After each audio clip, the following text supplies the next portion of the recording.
Hey Tracker fans, Danielle here. We are in the Glen. You're catching another episode of Legend Trackers Just Beyond. Today we're doing our episode on which mythical and earthly creatures have been most beneficial in your life, or most influential. I would like to start with my earthly creatures are a lion. I am a Leo, so I am very proud and very family oriented. As you all know, I have 2 small boys, and I am very protective of my babies, just like a mother lioness would be. My mythical creature would have to be a phoenix. When something can rejuvenate itself and be reborn by ashes fascinates me. Something that is a creature of the sun is just beautiful. So I will give the time to my other trackers. We've got Armand and Andrew and also William with us today. Kate's under the weather, but we should have her back for the next episode. Okay, well, let's pan over here. We got a couple of the other guys here. Here's Andrew, looking very red today. And it is a little blustery today and a little on the cool side, even though it's latter part of May. Right.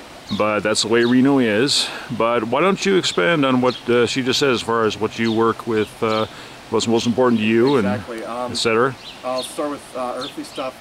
2 earthly creatures, of course, is I am a Scorpio, so Scorpion is a very big influence to me.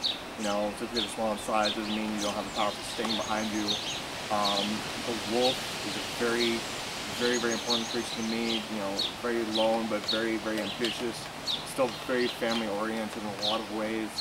Mythical creatures wise, there's 2 actually. Danielle's also the same as the phoenix, because you know, obviously being born again through actually was obviously very interesting, but also the fact because that I've gone through a lot of trials and tribulations through things where it seemed like, you know, no matter how far down in the depths of, you know, darkness I am, I always seem to come out of it and just seem to be renewed again, and something always interesting always seems to come out of it.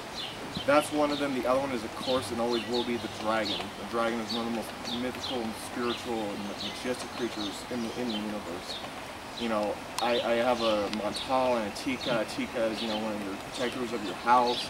Montal is your co-magician dragon and works for you in spell work and stuff like that, and it helps you live your life in a way that, and I feel that a lot of, you know, magic users and as well as possibly pagans would obviously definitely use. So those are my indefinite big time creatures that I would always be following and always be with all the time. Now, pass on to Armand now. Armand, before we get to Armand, I must point out that in the past, hello Armand, we have done things, even though Armand hasn't done the study we've done, he is very good at sensing the creatures we call upon, and that right there says that you have a connection, and you may not know your own connections, but please tell us your opinion, your feelings, anything you feel more attracted to, whatever you want to say on the matter, but go ahead. Well, you know, I'm Pisces, and although I don't follow the mythical creatures, so to speak, like you guys do, I do sense them when you guys are calling upon them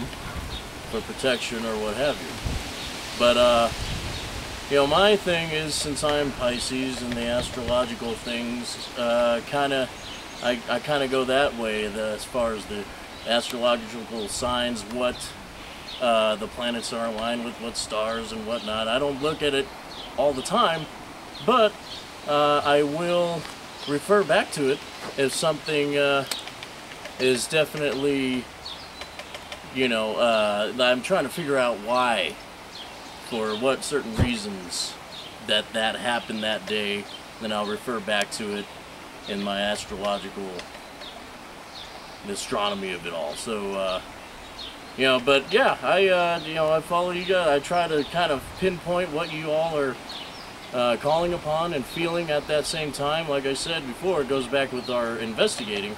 I don't, you know, feel it as easily as you guys do, but I catch on pretty quickly later on as the investigation goes. But here, it's already mystical. It's already kind of fascinating in that it's like you walk in and it's like a crater of green around all of deserty, you know, mountain ranges. So it's pretty cool here at the Glen. And but as far as the mythical creatures, yeah, I just try to feel what you guys feel.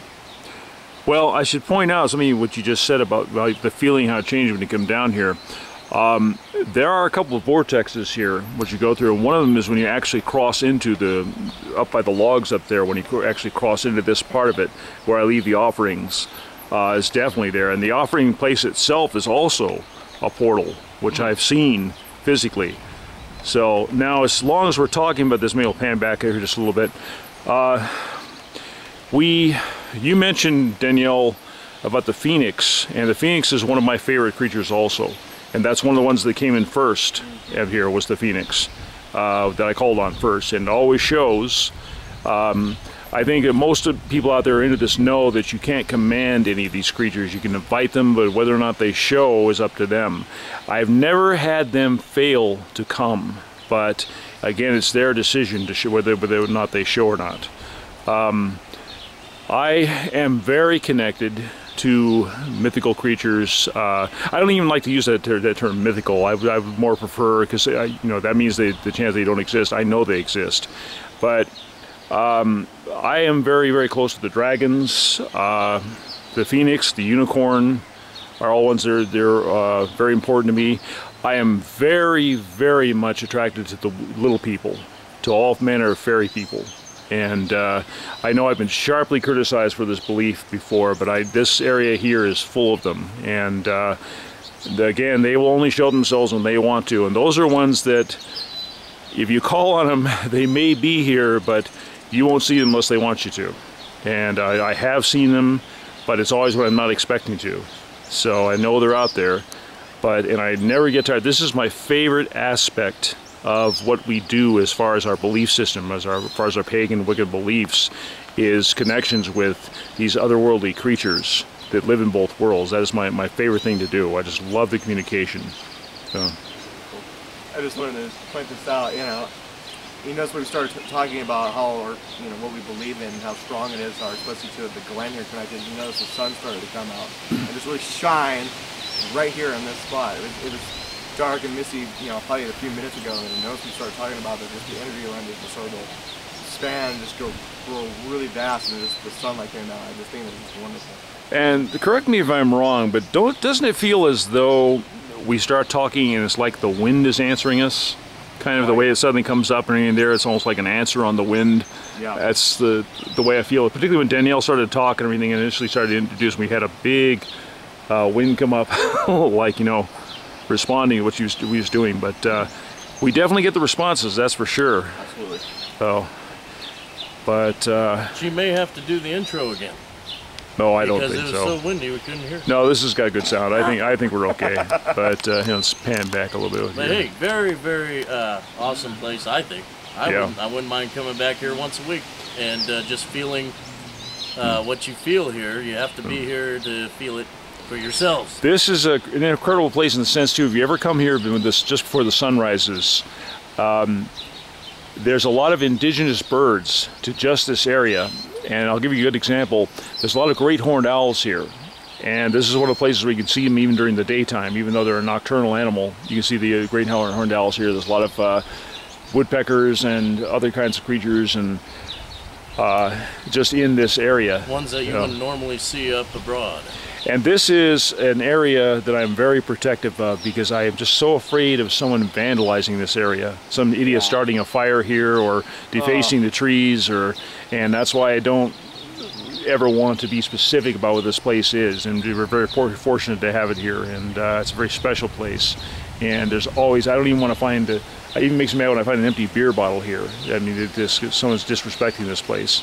It's such a wonderful area. So. But it is a very, very special, very magical place.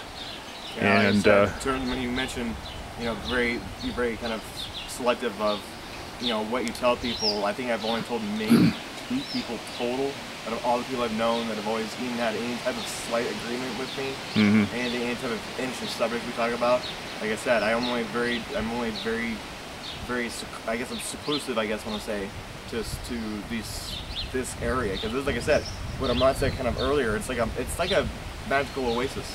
Yes, and this is also a place that you do not want to come to after dark, because I had a friend, in fact you knew her as well, Andrew, Yes. that I had taken her here, and she came back at night with a friend of hers and said there was nothing but black shapes everywhere, and they were getting rocks thrown at them. And you and I both know what that is. Yeah. Because of the hill and the bridges, and we know what that is, and they don't like people. They're out here. So this isn't a place you come to after dark. So very definitely not. Sorry, I was enjoying the ballet show that Armand just put on No. the camera. Yeah, I didn't catch all of that, but we got a little of it. So the people on YouTube will be very, very proud. I'm glad they didn't. Yeah. But yes, as I said, this aspect of it, working with the natural creatures, is the natural spirits. This is my favorite thing of the whole thing to do, and I have pretty good luck with them. And I have to say, I've not seen any little people in quite a long time. They haven't shown up. It could be because of the stress in my life, or just how busy I am. But they're out there still, and still the. She's as close as we come. Well, yeah, but. Wow. But. No, stand You know, up. they're still out there. You know. Stand up, Armand. Oh, Stand up. Yeah, see, I'm the little people. Okay. yeah, we had to let you know that, but Can you sit back down, Armand? yeah, that's okay. But yeah, working with the creatures is a great thing, and as long as you respect them, you don't try to command them, they generally will be there. And Oh, probably a good idea just to mention this as well.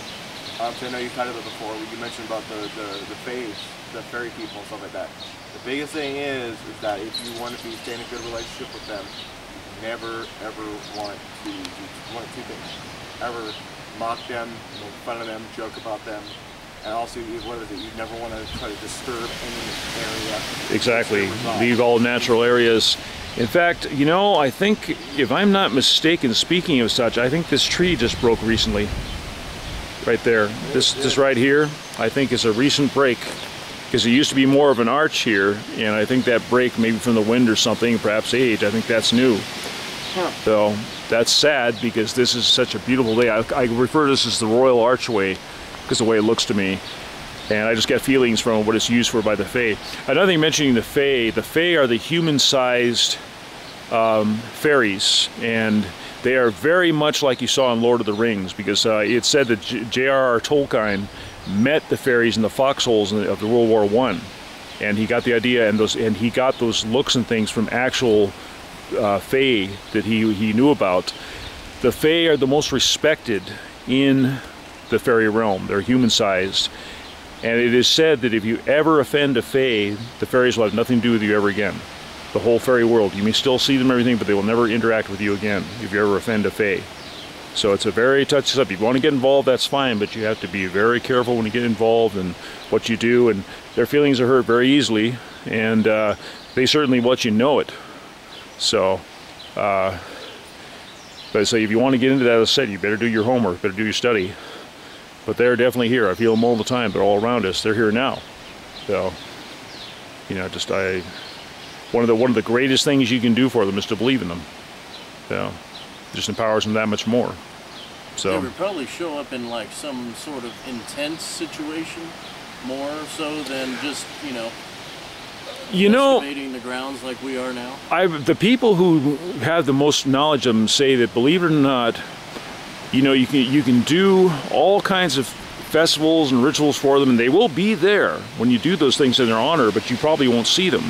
They said the people who end up seeing them are when you're doing the most mundane things possible. Like a good example is a lady was preparing lunch for her kids for school, and she was making the sandwiches and stuff, and she opened up the cupboard where she kept the peelings from potatoes, and there was a fairy sitting on top of the pile of potato skins in there. Just when you're doing something really mundane, all of a sudden there they are. It's not like say when you think you might see them. So it's when when they want to show themselves. It's interesting when they might do that. So, but it's up to them. Like I say, you're not going to see them unless they want you to. Yeah. And there's an element of danger working with them too, because even the good ones will try to trick you. So that's why they always tell you the same thing. They say you never eat or drink with them. You never dance with them. Those two things are just absolutely out. And you also never say thank you. What? He's basically No, it's all right. giving him the camera Yeah. so that you can actually... Oh, it's okay. They know my voice behind here, so no, it's okay. I don't have to get into it. And then I but- just left it alone. Oh, well, okay, all right. If you want to take the camera, I don't really have very much more to say, but it's going. Yeah, just that's hold it there. why we're gonna Don't hit any go buttons, ahead and so. that's why we're gonna go ahead and A close. spider in here crawling up the jacket later. You had to say that. Yeah, nice I'll going. check it first. Well, I can have the camera, and as I said, it's not critical like you in the picture. Yes, it is. No, I just think that, you know, this area is so special, and they're always here, and I always get this area here. I call it the Royal Archway because I almost feel like, if you ever watch them, like maybe there's one of those English weddings and things where they take the bride and groom, let them walk through an area where they leave the Bibles over and they walk underneath them. That's almost like what this is. There it is, right there. It's just like an archway. Yeah. And Yes. I almost want to bow down when I come in here. Like I'm bowing down for the king and queen. That's how special this area feels. And I know they have wonderful parties here, celebrations, they meet about important things. As you say that, the wind gets stronger. Stronger. Well, and maybe they're answering in their own way. Right. So,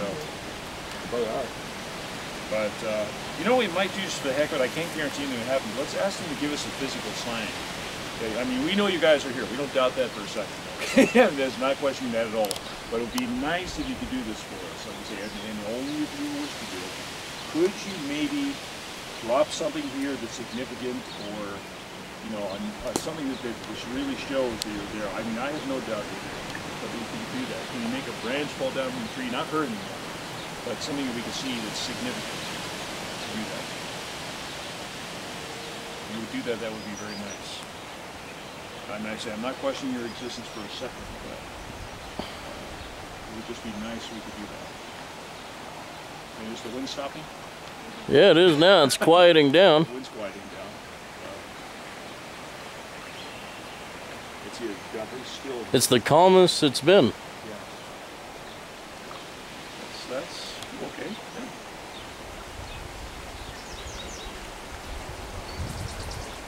But there's so many wonderful trees here. Birds are talking quite a bit.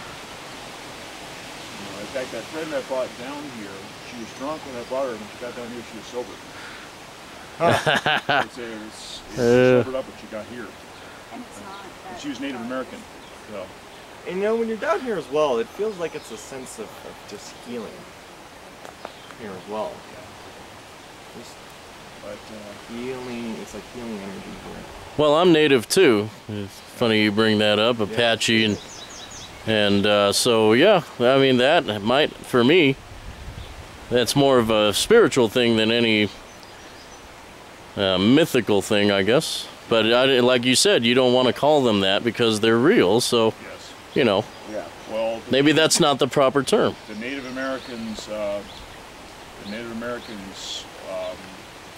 definitely know of Little People. In fact, maybe I'll tell a story. I don't know if I told this before on there, but I believe this is in a book by called The Elves of Lily Hill Farm. But at the end of the book, she told the story of a man who bought some land, and he wanted to build his house. And right where he wanted to build his house, there were two boulders there, facing a certain way. Now, it said that you never disturb a harmony in nature. You know, if you see a mound, you don't destroy the mound. You don't, a circle of mushrooms, you don't disturb. Well, these two boulders were there. That's where he wanted to put his house. So he took the boulders away, moved them away, built his house. Within 2 months of his house being built, he got cancer. And they treated his cancer for 2 years. And they finally said, you can't do anything more for him, he died. So he started going to a spiritual connection to try to find out, you know, what's going on, maybe some help at the time. He ended up in front of a Native American shaman. And the Native American shaman looked at him and said, you've angered the fairies. And he said, what do you mean? He says, you disturbed the harmony in nature. And you made the fairies angry, and this cancer, they gave you this cancer. And he said, well, I can't, the only thing I did was I moved these boulders. He said, that's it. He says, go put the boulders back. He said, well, my house is there. You know, he said, go put the boulders back right where they were. It ends up being in his living room. He put them back there, his cancer was gone. went away. Not that there's these really big things he can talk about in this house. He actually kind of likes having them there, but he put them back in his cancer, went away. And that's like I say, why you don't want to make them angry, because they can do bad things to you. So.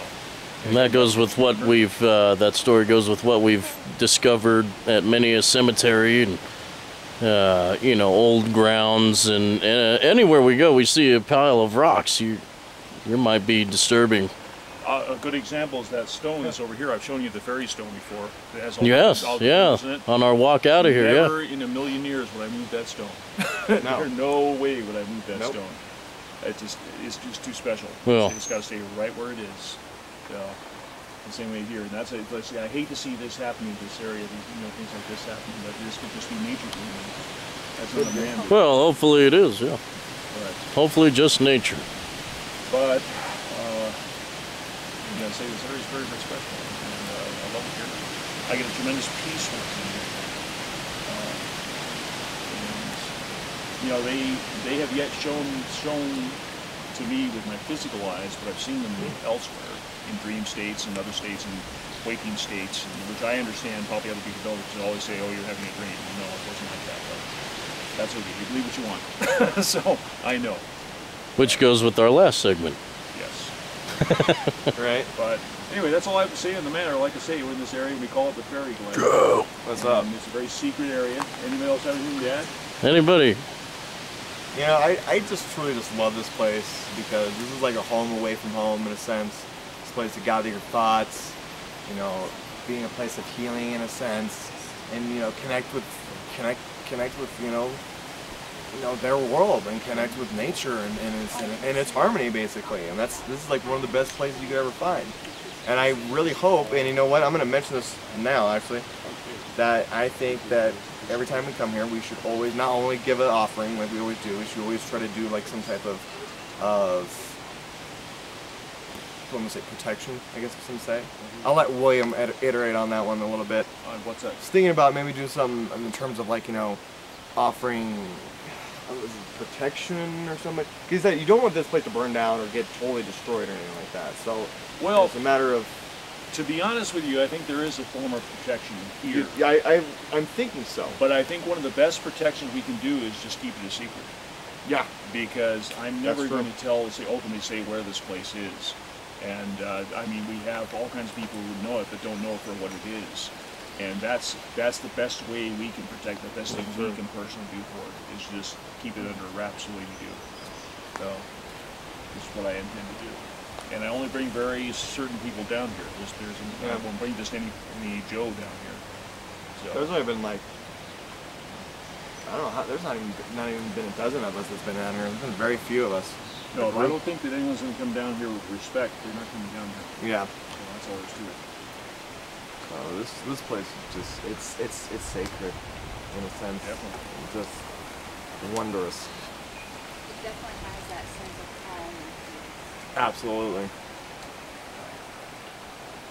But that's all I have to say in the matter right now. As I said, maybe next time we'll actually be doing some kind of investigation or something where we can do more. But there's going to be more out here, folks. Yeah. So we'll be going to more magic areas, more special areas, always open to hauntings and things. So, do you have anything to add? No. No? Okay. No? Okay. So, anybody else there? Armand? Well, keep tuned. Yeah. Tuned in on what we are going one to. more pan here. Yeah, go ahead. There we go. But pan over here. Some other areas. Some of my favorite trees are here. There's a tree here. In fact, I'm not going to show it, but it's probably one of the oldest trees here. But I call it the gnome tree because I just know it's a doorway where a lot of gnomes use it, and I love that tree. So, but anyway, yeah, this is us at the Glen, Legend Trackers, just beyond, and we're here at the Glen. And signing off is Andrew, there's Armand, there's Danielle. I'm William, and we'll see you guys real soon. It's a wrap. Bye-bye.